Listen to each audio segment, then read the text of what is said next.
Assalamualaikum warahmatullahi wabarakatuh. Pada hari ini kita bertemu pada pembelajaran bahasa Indonesia yang keempat. Sebelum pembelajaran dimulai, marilah kita berdoa agar kita semua mendapat ilmu yang barokah dan manfaat.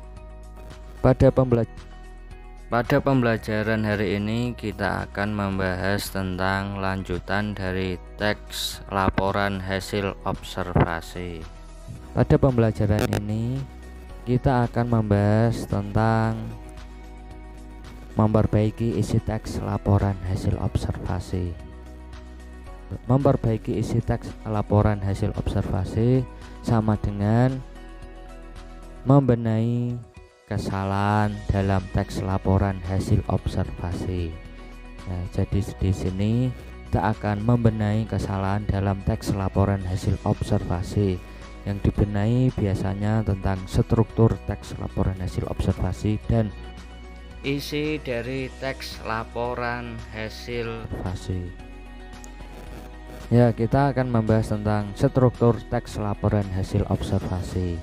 Nah, seperti pembelajaran yang ketiga, kita telah membahas tentang struktur teks laporan hasil observasi. Struktur teks laporan hasil observasi dibagi menjadi tiga. Yang pertama disebut pernyataan umum, yang kedua deskripsi bagian, dan yang ketiga deskripsi manfaat. Di sini selanjutnya itu pengertian pernyataan umum, yaitu pembuka atau pengantar hal yang akan disampaikan dalam kalimat definisi. Nah, jadi dalam teks laporan hasil observasi yang pertama disebut pernyataan umum atau disebut pembuka atau pengantar hal yang akan disampaikan dalam kalimat definisi atau pengertian. Yang kedua disebut deskripsi bagian. Deskripsi bagian adalah penjelasan detail mengenai objek dan bagiannya. Di sini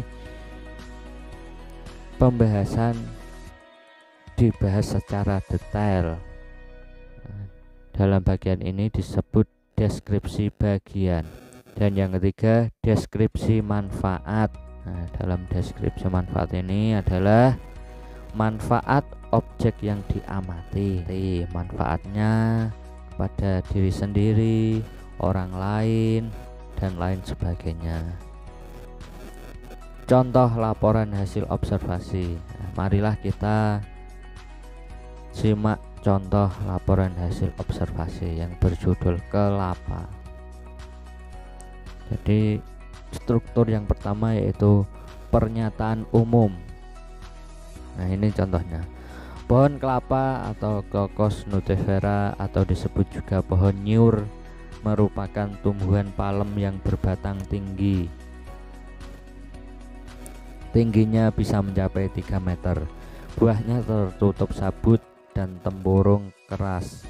Dalamnya terdapat daging yang mengandung santan dan air.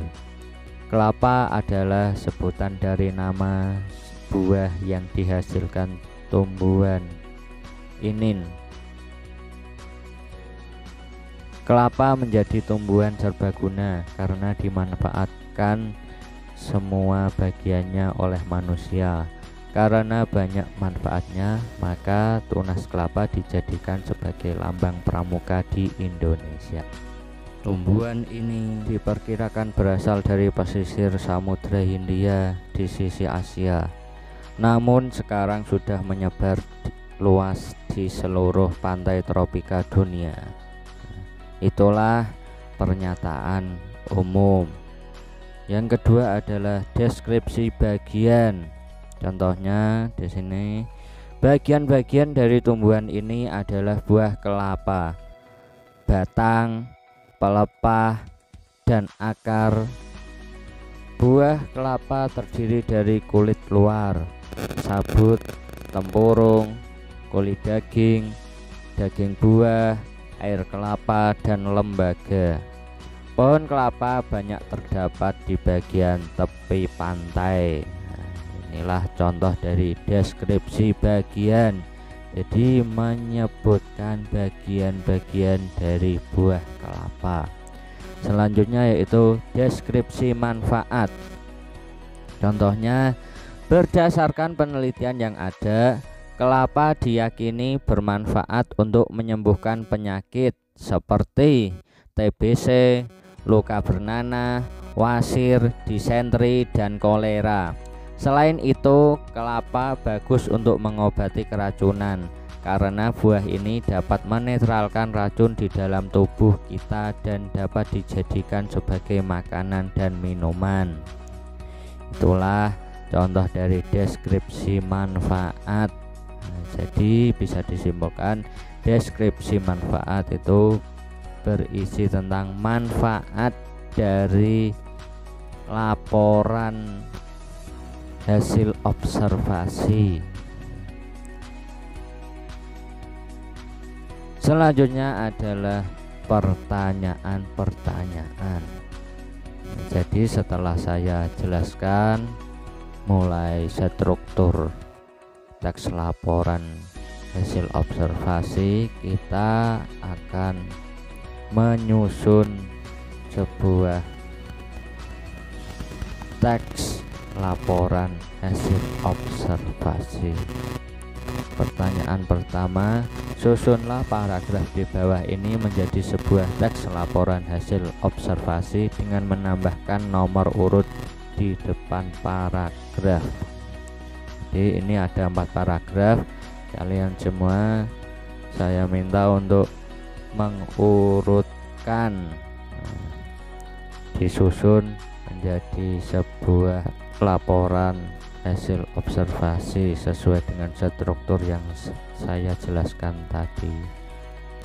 Pertanyaan kedua, bacalah teks laporan hasil observasi yang berjudul klasifikasi terumbu karang di LKS kalian sendiri.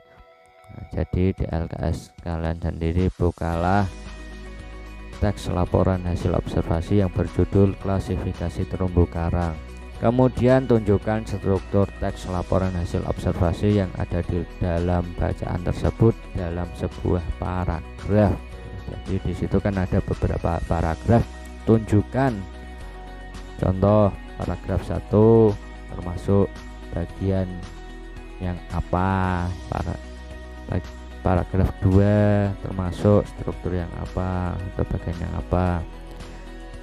Kemudian pertanyaan ketiga, menurut Anda apakah kedua contoh teks laporan hasil observasi yang berjudul lamun dan klasifikasi terumbu karang sudah lengkap?